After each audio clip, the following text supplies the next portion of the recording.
Hey guys, a very good evening. So in today's video, I have brought to you my friend and my junior from my institute who is currently pursuing PhD at a university in Ireland. Some of you might question that why am I bringing so many guests from European countries, because more or less the application in European countries is same. In US, of course, it's different.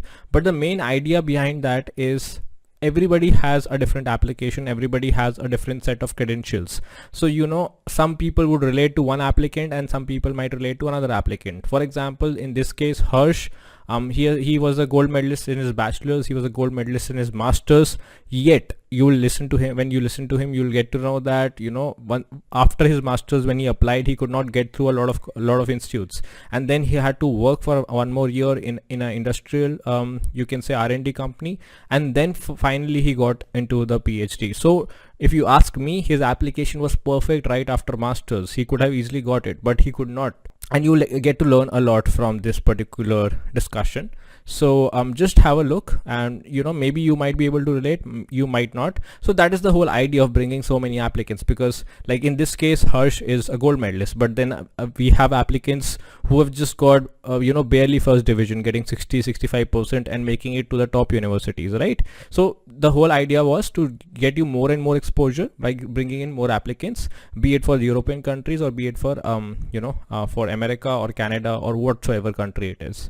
So also you will find all the important timelines in the description box and also throughout the video. Like when you scroll through the video, you'll be able to see which kind of discussion are we happening in which particular section. So if you find something which is relevant to your understanding, or which is relevant to what you really want to know, you can directly skip to that particular section. Otherwise you're free to watch the whole video as well. So let's welcome him and let's hear it out from him, his particular journey to get into a PhD in Ireland. Hey man, finally you are in Ireland. How do you feel? Yeah, it's been an amazing journey, like for past couple of months, coming from India in the current situation. Yeah, the Ireland is nice. Okay, right. I How are you feel good. feeling, by the way? After, I know, like, I have followed your struggle personally, so I know what all you have been through, which of course we'll be discussing today. But how do you feel, like, finally in Ireland? Have you started going to the university, or are you still at still quarantined?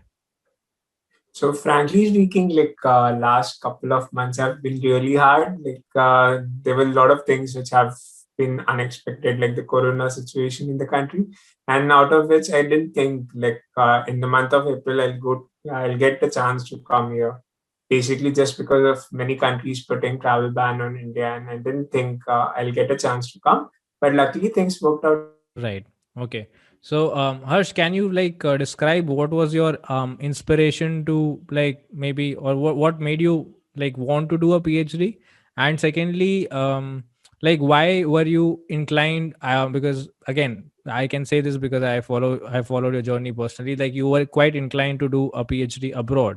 So, what was the inclination? Why that inclination? And of course, what made you go for a PhD? Yeah, so yeah, the answer will be a long one. So as everyone, like I had love for science since the start, and that made me choose like the field I am in. So all these subjects, I always thought like of exploring into their applications. So that when we talk about research. So initially, I used to go into labs and do certain experiments which are out of the those are not required, but I used to do them just because I had that inquisitiveness to explore. So that was actually the stemming point for me to explore research. And apart from that, I've always followed my professors. And when I saw they had the doctors before name, so obviously you have that inquisitiveness, like what made them do that. So when I discussed with them, I felt I could relate to their journey, and I felt probably I also have a calling in a similar direction. So that was the reason to do a PhD. So for that, obviously, I did my masters, and then when I went for my masters, I felt like when I did actually the research, I felt I could do that for the rest of my life, and I would enjoy doing that. So that was one more reason to go for PhD. And coming to your other part of the question, so to do it from abroad. So it basically stems from the fact I did my master's from the National Institute of Pharmaceutical Education and Research, Hyderabad. So it is, I feel, considered as one of the top institutes in my area. So obviously, going for a PhD from a similar institute would have caused me to be in a similar environment from what I experienced, and obviously that I didn't want, and I wanted to explore more. So I could have gone for the other institutes, but I felt it would have been a one step down from what I had experienced. So obviously, for me to explore more and to go one step above, I had to go abroad. So that was one of the motivation of me applying for PhD abroad. Okay. Right. Now, those of you who don't know this, even though I've mentioned it in the introduction section, he was a topper or a gold medalist in his bachelor's. He was a gold medalist in his master's. He had one research article. He had a patent. He has patent filed to his name. Yet, it was not a cakewalk for him to find a position abroad. So many people might think that is the case, but that wasn't the case. And it is very difficult and ambiguous as to what the selection procedure is, because I've seen people with grades ranging from 60% to 70% making it in the first go, while on the other hand, like on a personal note also, I felt that it would have been a cakewalk for you. So what do you feel, when you applied for the first time? What went wrong when you were applying? What do you think? And how did you tackle that frustration? Because to be honest, if I had a profile like you, I would be really pissed off as to the any selection committee I'm applying as to what is the reason why you're not selecting me. So what was it? What was going through your mind? And what do you think could be the possible reasons of your that you could not be selected in the first go? Yeah, thank you for like speaking about my profile. Yeah, so it was surprising for me to not get PhD, but when I look back, I feel I made few mistakes like everyone, and I feel I could have avoided more. So to understand that, I have to speak about the process I underwent. So for me to decide PhD abroad was a bit late decision. So I wanted to do PhD, but I didn't know like whether I'll do it from abroad or not. So to take you back, if I say, so I finished my master's in the year of 2019. So if I see, I should have started. So I started thinking about PhD in the year of 2018. So it was a bit late. So if I consider actually, if someone wants to make a decision of going abroad and starting to wants to do a PhD, so it should have been in a early. Like for me, it should have been in a early 2018. But for me, that happened very late. So I thought of going abroad after having discussions, numerous discussions, including with you and other of my friends. And then I decided to go for abroad in the month of August, and which I believe was quite late to decide. So with now, if you see in August, if I'm deciding to go abroad, I had a lot of things to cover. So suppose at that point of time, I thought of just applying to US, which was another mistake I feel which I could have avoided. So yeah, coming to that point, like when I say I wanted to go for US, there were a lot of things to cover. First was like preparing for GRE and TOEFL and giving them actually. And once I would have covered those, I had to prepare SOP, which I feel is the most important part, and the CV. So this two things, like preparing them and giving enough time, is the most important part. So if I see, when I say August, I got my GRE slot for October, and in October I gave my GRE, and TOEFL I gave in month of November. So as you can see, like it was very close, and most of the good universities have deadlines as early as 1st of December. And when I say deadline, what I feel is deadline is not like you have to apply just towards the end of deadline. It's like I feel in US, more early you apply, it's better. Of So, course. and I was already too late for that. So if I say when I applied in the month of when I finished my TOEFL on as late as 11th of November, I had just 20 days, and apart from that, I had to juggle with all my other commitments like my research project, which was going parallelly, and other commitments. So in 20 days, bit of time, I had to prepare SOP and CV, which I felt was a major point, and like the quality of material which I felt, which I feel was not up to the mark. I feel that could be one of the reasons. So whoever is going have to decide early and give sufficient bit of time, because now after 2 years, when I read my SOPs which I had written during that time, prepared my CV, I feel I could have improved, and probably that could be a reason. Apart from that, I feel whatever universities I apply. So as I said before, the one major mistake I did was I just applied for US, which should have not been the case. I should have looked for more options, keep my options as many as possible, but which I didn't do. So I just to give a background, I just applied to 6 universities in US, and I didn't follow the rule, the thumb rule, which usually everyone follows. Like Yeah. you have to apply for two Ivy League universities, two moderate universities, and two universities where you're sure like your profile will get it. So probably I was too confident at that point of time with my profile. Like I thought, because my seniors like with a similar profile like what I had, got into a really good Ivy League university, you can call, or a really good university. So I thought it should be the case, should be the same case with me. So I applied to 6 universities, and if I say their names, they are all in top rank 50. So that Mhm. was a one major mistake I did probably. Okay. And like at the end, like I got all the checks. So that was the lowest point in my life. I feel like towards the end, when I approached towards the end of my masters, I was left with nothing to do, as I didn't set for the college placements, and I was left with nothing to do. So yeah, so this rejects, and coming to the other part of your question, like how you deal with this rejects. So there is no short formula, I say. To deal with rejects, all you have to do is forget by yourself. But what helped me, I can say that. So first and foremost, I had family support like during this times, like when you uh, have a family support. Like my family was a bit more ready. Like they were very supportive of me, and they told me like it's fine. Like it's just a year. You can take a year drop, work in an industry. So during this time, like most of the other parents will say, yeah, you can go, because at that point of time, I could have applied, given an entrance and got it into again into the night. I could have done that, or I could have gotten into a project seat under under the same department, because obviously everyone wants their students to come back to them. Yeah. But at that point of time, my parents were supportive. Apart from them, my friends. So it is like everyone was a part of my journey. It was not alone what I did. So Right. since they were part of during application as well, like helping me prepare for GRE and TOEFL, they helped me during preparing the materials.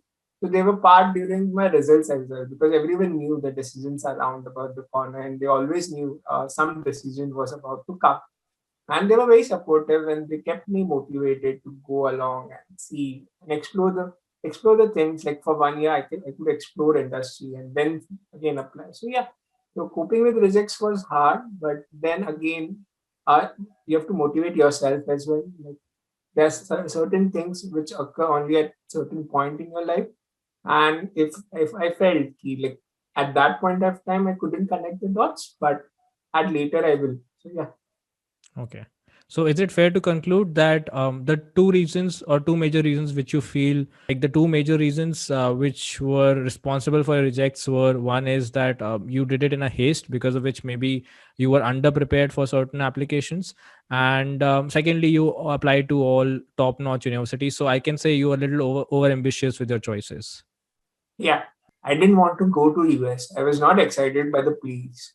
I was never Okay. excited by the place. I was excited more by the college and the quality of research which was going on. So that I had a very late realization during my industry career. Like I felt I was never excited by the place. I was more of excited, like my end goal, which I understand is to do a good research. That's a very unique quality. I have hardly seen anyone not going or going to research, going to US and saying that I am not excited by the place. So I think you are one, one in a million who do say that. So okay. Now, once you you had your first go at the applications, and you realized that okay, you did not apply to to European countries. So in the second go, when in the next year you again prepped yourself for the application. So can you just give a detailed overview of how you selected European universities? Are all European institutes, be it in Germany, Sweden, or whatever country you take, European country, Ireland, do they have similar procedures for application? And just like a complete detailed overview of someone, let's say, who is a beginner who wants to do a PhD from Europe. How do they go forward looking for a potential guide or a potential fellowship to do a PhD in Europe? Or in particular, if you are saying that if for Ireland, let's say it's a different procedure, then if someone wants to do it from Ireland, then what procedure do they need to follow? How do they go about it? Yeah, so to answer your question for Europe, so I feel the application procedure remains more or less same. So now in masters, like when I was doing, like I had this notion, like I don't know, like it's passed on or not, but I feel that was a wrong notion I had. Like in Europe, if you want to go for a PhD, you have to write a project proposal and then approach a professor, or you have to approach a professor, then write a proposal to secure funding. That was a notion I had during my master's, and I felt that was wrong. Now, which I realize, because what happens, although that is one of the way, like I'm not saying it's not one of the way, it is one of the way, but the other way around, which I feel, because what I feel is, although when you are doing a master's, you're prepared to you can write a project proposal, but it's very difficult and a time consuming process, and you need a lot of experience to write that. So Yeah, of that can course. only be done if you have a considerable amount of research experience to write a good quality proposal, which will get an attention. So probably I was afraid to do that, and that's why I didn't look during my masters. But as the time went by, I realized it's not the only way. The other way is to see for the projects. So what happens usually, like professors over here, they have funding for certain areas of project. So they receive their fundings, and then in their fundings, they can sponsor certain number of PhD students. So for this, to sponsor the number of PhD students, what they do is they advertise their PhD positions. So it's always better to look out for. So I'll tell about my procedure which I followed to shortlist the universities in Europe. So what I usually did was I started with doing a simple Google search, as simple as that, Google search. So if you look into a Google, just you can write, so what I used to do, I'll tell. I used to just write PhD position, and my areas were drug delivery. So what I used to do, used to just write a Google search, PhD position, drug delivery, and I used to just see what results used to come. So from this, I realized there were 2 or 3 websites where all these positions were advertised, and I found those websites. So those 3 websites I can give. Those are Find a PhD, then other your access is there, and then there's one more page there, Scholarship DB, which routinely advertises PhD positions. And if you go onto this website regularly, monitor it, you'll come to know. So whenever these positions are advertised, primarily, if I speak about Europe, what they'll do is they'll give the application to, first they'll describe the project, what the project is about, and if it's matching your requirement, then you can look how you can apply. So what they'll do is they'll say you have to email a professor with this number of documents or this set of documents, and then you can approach them. That is one of the way, or they'll give you a link or certain way to apply for that position. And obviously in Europe, how it works is they'll say whether that position is for Europe or is it for the non-EU or students worldwide. So you have to see that as well. So what I used to do, I used to look for the positions that are for the students worldwide. So on this website, not just the positions are advertised. So in Europe, how it works, they have certain programs. Like now, recently there is a EU Horizon program where they have funding available in collaboration with the industrial partners for a range of areas. So it can be basic sciences as well as applied sciences. And sometimes what happens, your research interest may be one of the area which they are funding. So so it is called as an early researcher. So this is a program which goes on into the Europe, and they advertise on this website. This programs are also advertised, and obviously they'll give out the procedure to apply. And there are certain the procedure is very simple, I feel. What they'll do is they'll ask for your CV, they'll ask for your cover letter or motivation letter, or they'll ask for your transcripts. These are the three most important documents they'll ask, and that's the only thing. So coming to the website, and the other part where you can find PhD or you can find this position is LinkedIn. So how I have done is I've always looked up to professionals with a similar career to me. Like I usually what I've done is I've connected over LinkedIn to the numerous professionals. So I may know them through my NIPA background, or I just know them through my industry background, or I have known them just by a simple LinkedIn search, who have done their PhD. So what I have done, I have tried to connect with them and possibly establish a conversation. And sometimes you can follow the professors, or if you have any of the students you follow, if you follow any of the students, they'll also share that post, and you may get to view there as well. Because one of my connections shared a PhD position under my professor, and I got to know about that position, and through that it worked out. Then the other thing is the QS World University rankings. What I've followed always. So what happens is we always know about certain number of universities, not all of them, but there are many good universities as well which we may not know about. So what I used to do was I had QS World University. I have bookmarked that page. So this QS World University rankings, they have ranked universities by subject, but you have a long list of universities which you have not heard about, but they are really good universities and institutes which exist. So what I used to do is I used to just pick up their name. Like suppose I have seen Ghent University. So what I used to do, I used to just write Ghent University in the Google search, because if you go on the website, it is very complicated to search. So you just write a Google search and write Department of Pharmaceutical Sciences, Department of Pharmaceutics, or you can just write Department Drug Delivery, and obviously that department will come up. So that is one of the way. So you should know about the name of the university, and you can know about the professors, and obviously from there you'll come to know what is the application procedure. So you won't believe, like by doing this, I found a university in Italy which was recruiting students over there. So yeah, this works sometimes. Like you have to keep on searching, and it doesn't matter. You have to try different combinations, and you may find. And the other way of shortlisting, which I did was, so since I have worked in two areas, like so I have a library of research articles which exist with me. So what I used to do, I used to just open a research article, see who's the corresponding author, and like look at their profile and see if their university is recruiting, or you can just drop a simple email to them. So most of the times you will get a reply as a no only, or they'll say that you have to apply to university. But there's no harm in approaching a professor as well, because I've seen they may direct you to an existing open position, or they may tell you currently they don't have funding, but soon they'll open it to it. So yeah, that's how I shortlisted universities. Okay, right. Then the one that you like there is a general consensus around applying that you generally don't randomly apply to a particular professor in Europe, or you email to them. It's better that if they have advertised an open position, then it makes more sense to apply. So would you agree with that, or do you think no, Yeah. even without the advertisement one can apply or approach a professor? So I feel without advertisement approaching a professor, uh, chances of you getting a reply are less. There is no harm in trying, I believe. But if you're approaching a professor where he or she has not advertised anywhere, then it becomes difficult. So what happens, like one time approached a professor, so she directed me. She gave me a list, like in her department, she was the dean of the department. So she gave me a list of open positions in her department. So although she didn't have any open position, but she directed me to other professors in our department. So there was an open call. There was going to be an open call soon, and she directed me to her to that call. So that you never know how it works out, but you can obviously approach head of the department and asking whether in their department if any position is there.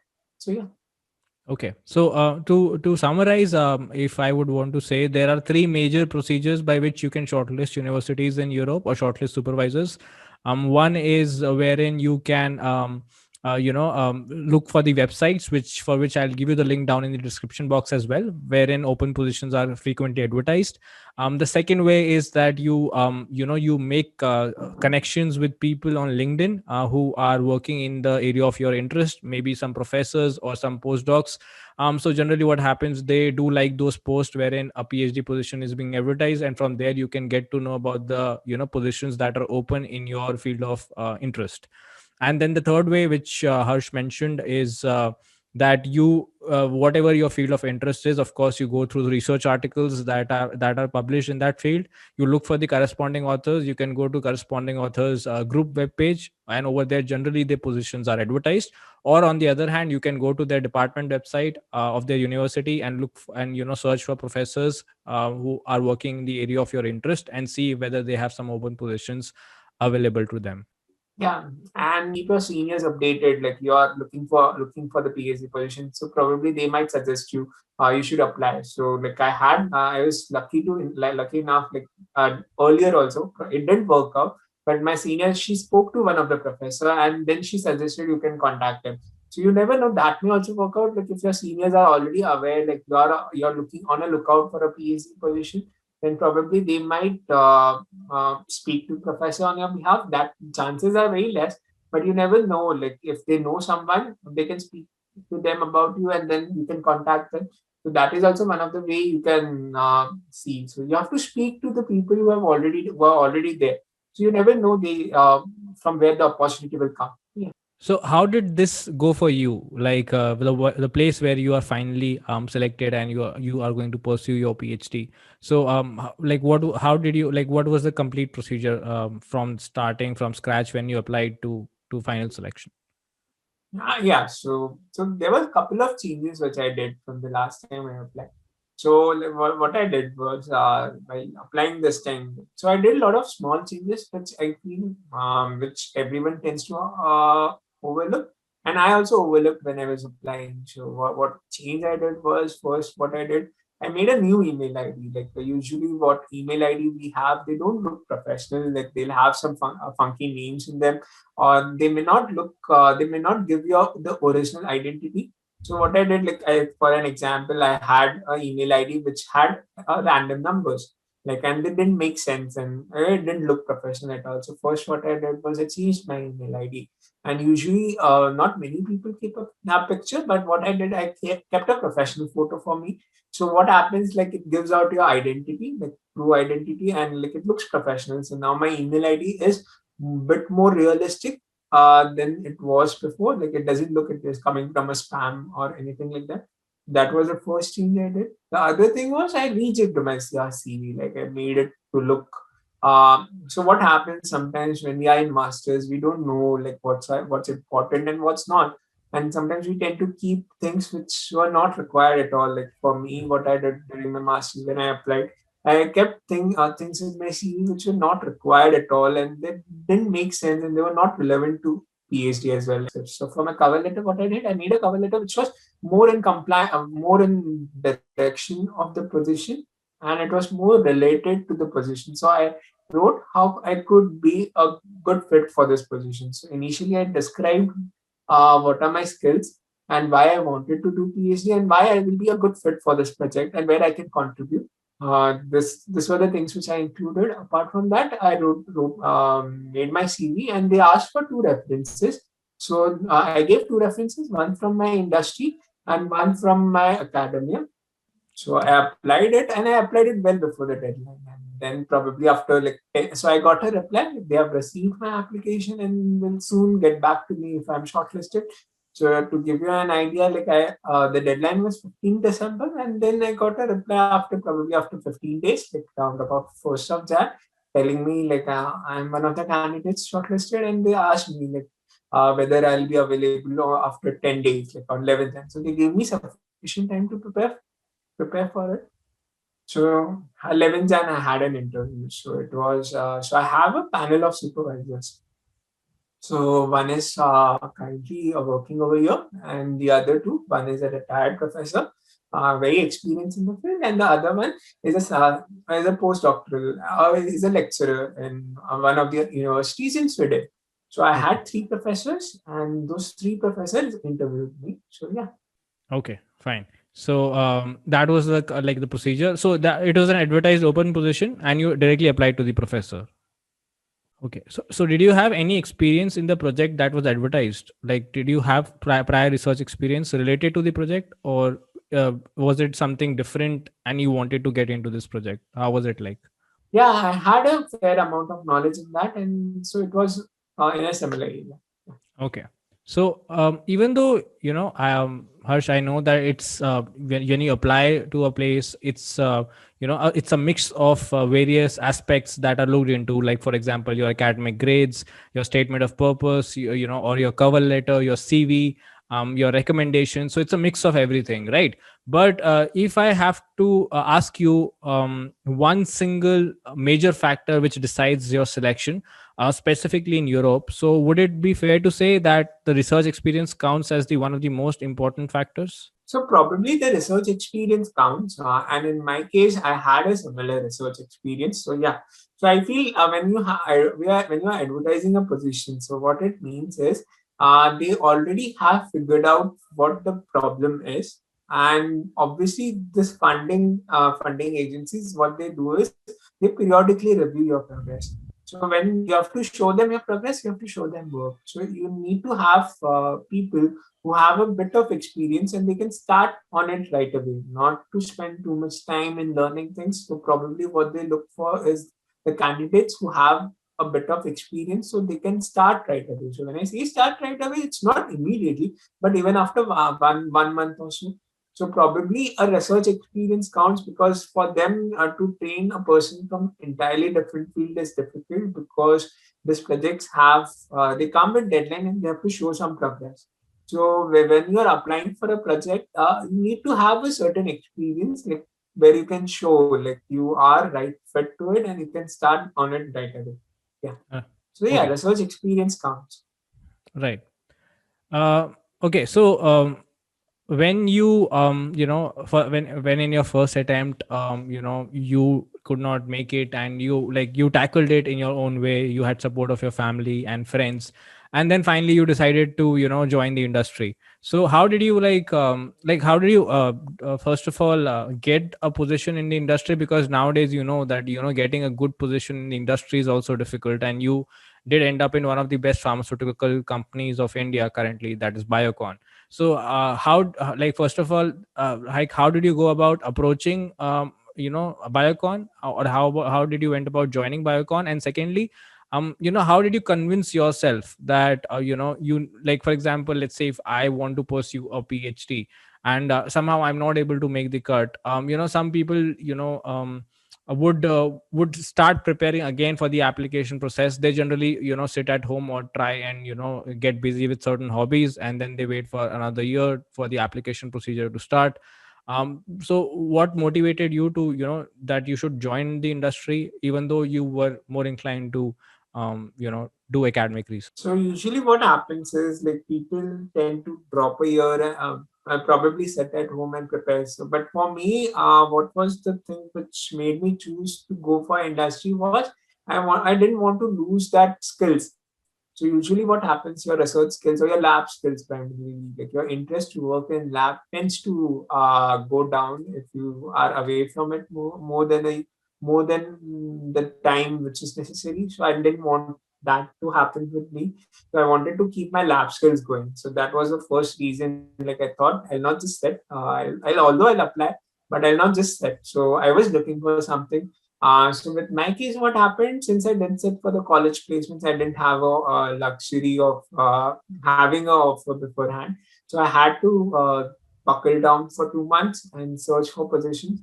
So there were a couple of things which I was looking. So first, I was looking for was an internship opportunity, probably. Since I was applying, I thought I'll do an internship, so which allows me to leave anytime and I can go immediately whenever in 2020. But then the corona pandemic happened and things changed.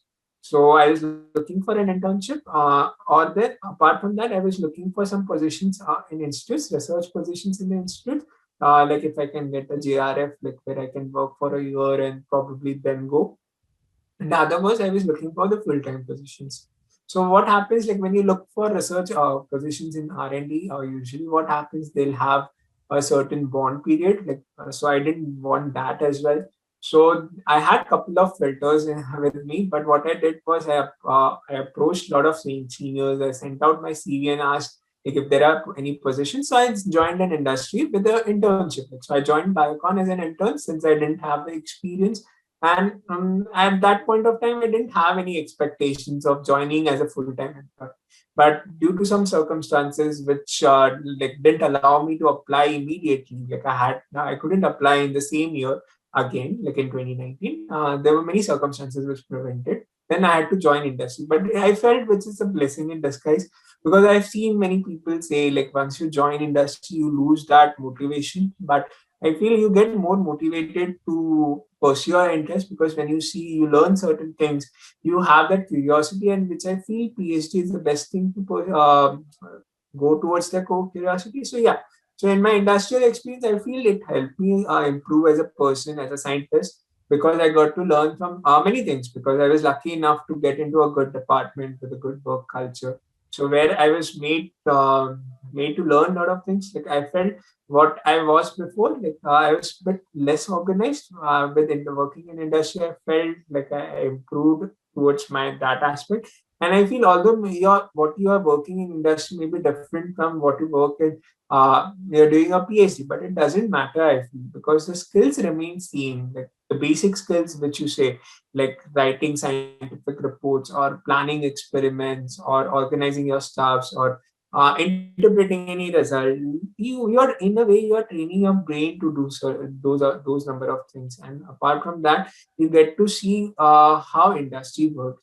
So I feel it's more important, because when you plan your research, even when you are doing in industry or on in your PhD, you have to keep applicability in mind, which I feel industry teaches you, like what is actually relevant. So I feel now whenever I design my experiments, I'll be more inclined towards the real applicability and solving problems. So it helped me. Yeah. And other thing was I was quite clear with my those supervisors around me. Like I had aspirations of PhD, so that helped as well, because they were always aware. It was not like I didn't make them aware about my aspirations. And it's industry always welcomes people going for higher education, because for them it is like you're not going to another company. You're going for something better in your career. Okay. So is it fair to say that you were already aware that yes, you would be applying next year, and you made sure that people around in the industry knew about it, and at the same time, like you said, you were looking for positions which were more flexible in the sense that they did not have any bond, wherein you could easily leave whenever you had the opportunity to. Uh, Yeah, so it is always better to leave on good terms, like that's always the thing I have looked for. Nice. Was this internship from your networks? Like you got this internship through your networking. So your networking or your contacts did help you in getting this opportunity. So how it happens is like in companies like Biocon. So what happens is you are always selected through references. Usually they tend to know the people who are going to join, because for them what matters is the integrity and the what you can call the character of person. They always tend to know about that. So what happens? It goes to references in Biocon usually, where they tend to see like the people they are hiring are already known by someone they know. So for me, how it happened was I never directly applied to Biocon. To be frank, I just sent out a CV to one of my senior, and from him it went to his friend who worked in Biocon, and that friend who was working in Biocon gave it to one of his colleagues. So that's how the connection happened. And luckily, the colleague it went to was looking for an intern, and when she saw my CV, she really liked my CV, and since it was in a what we call from a good institute, she was interested, and then she called me up, and then she said whether I was interested, and she offered me a position. So at that point of time, I didn't tell about my aspirations of going for PhD, but once I joined there, met her. And, got to know about the environment, how the work culture is, and how she works. Then I came to know, and then I was a bit more open. Like I told her I have aspirations of going for PhD as well. But unfortunately, like when in 2019 it didn't work out, and I said I am looking for a position like for 1 year or so I can work. So then I got to work as a scientist, like the full time position which I worked for past 1 year. So, yeah. Okay. Yeah, definitely. There is a notion wherein, people say that you do end up in the industry if you once join the industry, but you did go into it, got into a good position, but got out of it, and you are now pursuing your passion of academic research. So one thing, Harsh, what do you feel are the if you come like I'm guessing most of the viewers over here have some taste of academic research, but they don't have any experience of industrial research. So if you want to compare academic and industrial research, what are some good points about industrial research and what are some negatives of industrial research when compared to academic research? So I'll start with the recent one, which is the industrial research. So as you said, like there'll always be advantages, disadvantages, or it may depend on the person who's pursuing it. So for me, what I felt was those are my views. Like what I learned was I became more what you can call organized, as I said before. Like I used to do, so when we do in academic research, we never document it very properly, like what you do for today, like you don't document it properly. But in industry it doesn't work like that. Until and unless you have a documented proof, like you have done it, then only it is accepted. So one thing I improved upon my that aspect was my documentation skills. Apart from that, what I learned in industry, like you get to have very advanced equipments. Like so in academic, what happens, sometimes you may not get all the equipments or instruments you require, and sometimes you have to collaborate, or you may not get to see also. You just have to rely on someone else's. But in the industry, what happens? You have that flexibility, like you can actually do it sometimes, or you can actually go and see if someone is doing also. So it's more like you have better access to the facilities in industry, like if you require. And if you have like certain interests, you can always pursue industry because you have a lot of chemicals and whatever like access to the chemicals. Like suppose if you are working in a project, and if you can see, like you can explore in certain aspects. So industry is always better place to industry can be a better place to explore, because you have certain number of what you can call resources available, which sometimes is not available in academic, and or it's not that very fast also. You may order, but it may take time. So that is access to the resources. The other thing which I feel, which is I feel the negative point in industry, how it happens is if there is a problem, if you are facing, and if it's not impacting the next stage, like it's not what you can call, it's not a hurdle to your project moving forward, we tend to ignore it, because for industry what it is, it's just timelines and achieve those timelines. And sometimes you tend to ignore some problems, which I feel these problems when you are in academics may become an answer or a discovery, and for possible route of exploring, like it can possibly become your entire project. So what happens in industry, you tend to not concentrate on the problems and you tend to delegate it, which is not the case with academic. So you have to rely on certain things. Like for me, when I was working, I had to rely on a lot of things from other departments. So you tend to learn people skills, you tend to see manage people, but it's always that you have to, your timeline is dependent on others' work or others meeting their timeline. So you're a bit more dependent. That's the disadvantage. And I say, as I said, the um, exploring the problems. Like you don't have that Yeah. luxury. Like you cannot spend your entire time exploring or answering one problem in an industry, because if it's not impacting, it's not a hurdle. It's better to ignore. Right. And now, when I speak about academics, you have that. Although the resources may be limited, but I feel you have ample amount of time to explore your interests or your problems. Like if, as I said, if you are seeing a problem in a process, you can actually base your entire work on it and probably make a lot of good publications, patents, or you can have a discovery of your own. So that's the luxury of academics. And as I said, a time aspect, you have a bit more time. I know in academics also you should have timelines and work operate on that, but it's more flexible when I say in academics. So yeah. Okay. I did forget to mention one thing which I wanted to clarify. Like a lot of students are interested in this aspect. So first of all, when you got your position in Ireland, was there any other external exam required apart from the basics that we already know of, like for example some kind of prior research experience, and then you have your cover letter, you have your recommendations, you have your academic credentials. So apart from that, was a GRE, TOEFL, or IELTS score, any external exam score required?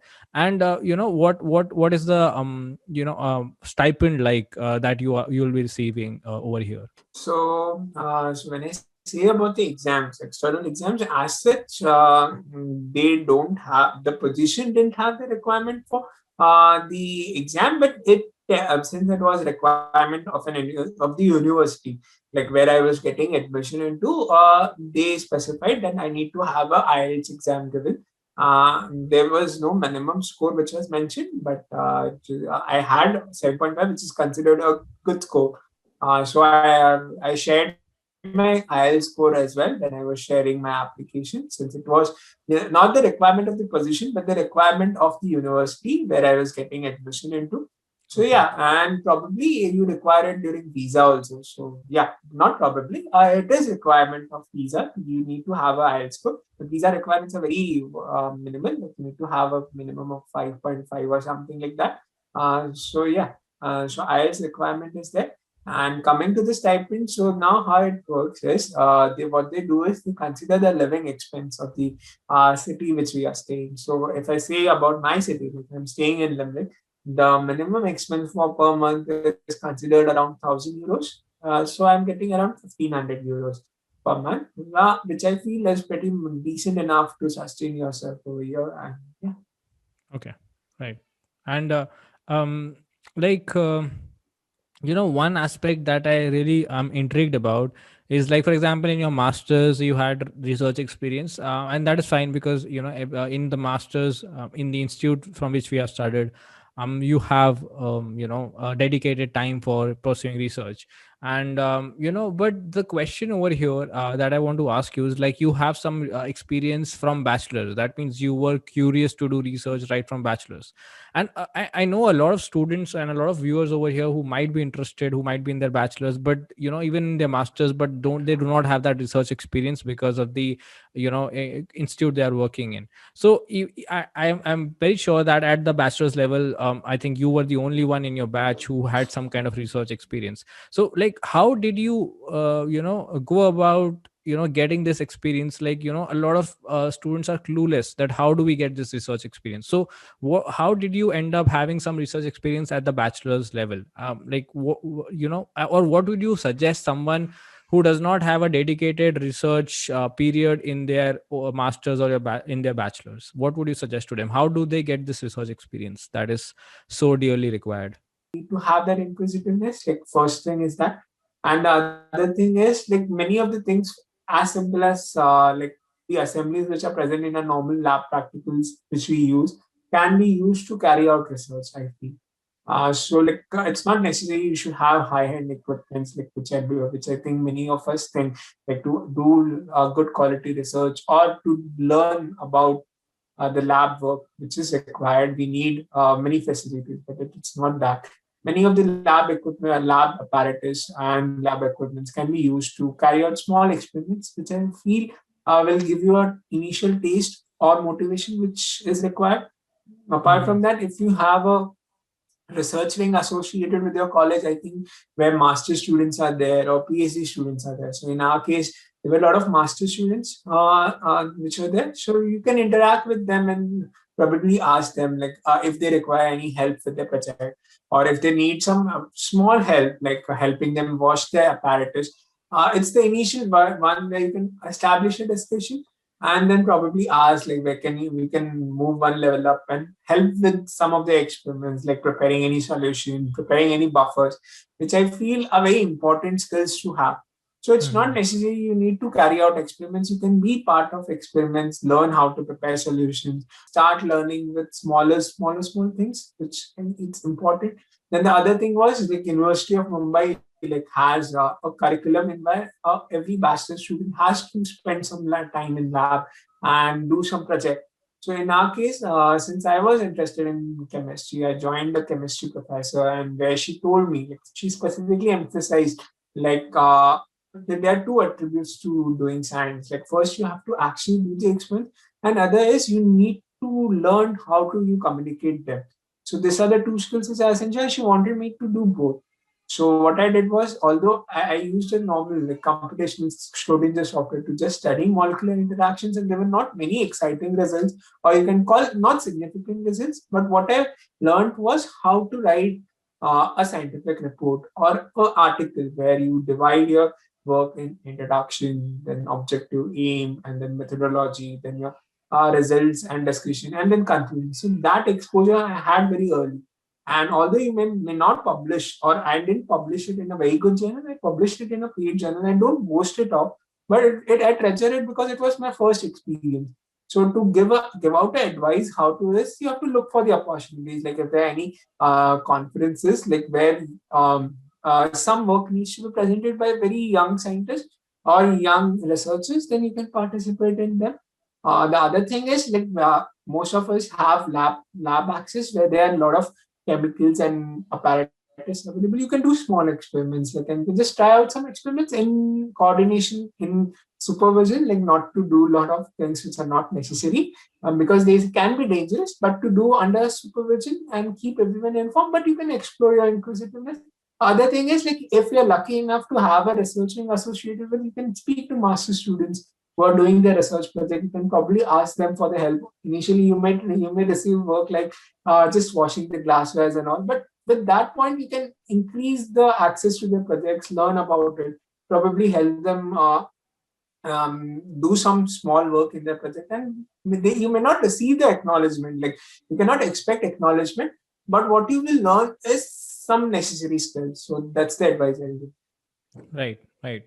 Okay. Now that's quite insightful. Of course, I do agree with a lot of your points, and I mean that is one aspect that one can always do. Like, yes, you can do small experiments in the lab. That is a very very valid point. And then secondly, of course, you need to interact with your seniors. You need to go to them, and you need to ask for some kind of experience. And of course, initially you might get some menial jobs, like you said, washing glassware and stuff. But then when you need to give it some time, when you win the confidence of your seniors, and then they might like help you out with some experiments which might be which might help you gain some skills.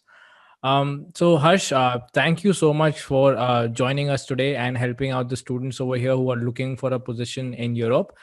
Any final advice that you would want to give someone who's applying to Europe? Some final things, some final conclusions, which one should keep in mind, and how to stay motivated even if you are getting rejections. Any final thing that you would want to convey to the viewers? Yeah, so the only thing which I would say is not to us to just learn from each other's mistakes. Like, if you see, you learn from each other's experience. Like, if you're seeing this video, you have learned, like, what mistakes I did. So I feel you should not repeat those. The one which I did was not to decide early to go abroad. First thing is, you should decide early, like where you really want to go, and once you have decided that, just get on with the things, like, I believe. And I feel the life is journey, like, you'll always have rejections, and it's always better to not to give up, because you never know, like, in life, giving up 1-2 years is always better than regretting after 15-20 years, where you'll regret, like, some decisions you took now. So it is always better to stay in the present, take a break, evaluate things, and move ahead. But that's it. It's just that, Okay. not to give up any time on your dreams. Of Follow course, them. I can totally vouch for that. I have seen him personally, not giving up on his dream of doing a PhD, and finally he is in Ireland and doing that. So all the very best, Harsh. I know that Thank you are you. an excellent researcher, an excellent and a very good human being. So of course you are going to do well, no doubts about that. So all the very best from my side, and of course I think all the viewers would wish you Thank you. all the best for your PhD. Good luck. Hey guys, so I'm a verified educator on Unacademy, and along with that, I'm also available on the Unacademy Plus platform where I'm taking live classes along with other educators.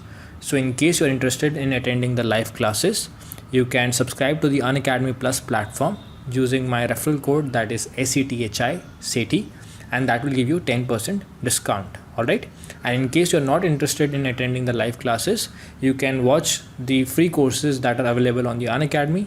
For that, all you need to do is go to the Unacademy website or download the Unacademy Learning app and search my name over there, that is ACT. Once you do that, you will get the access to all the free courses that are available on the Unacademy platform. Alright.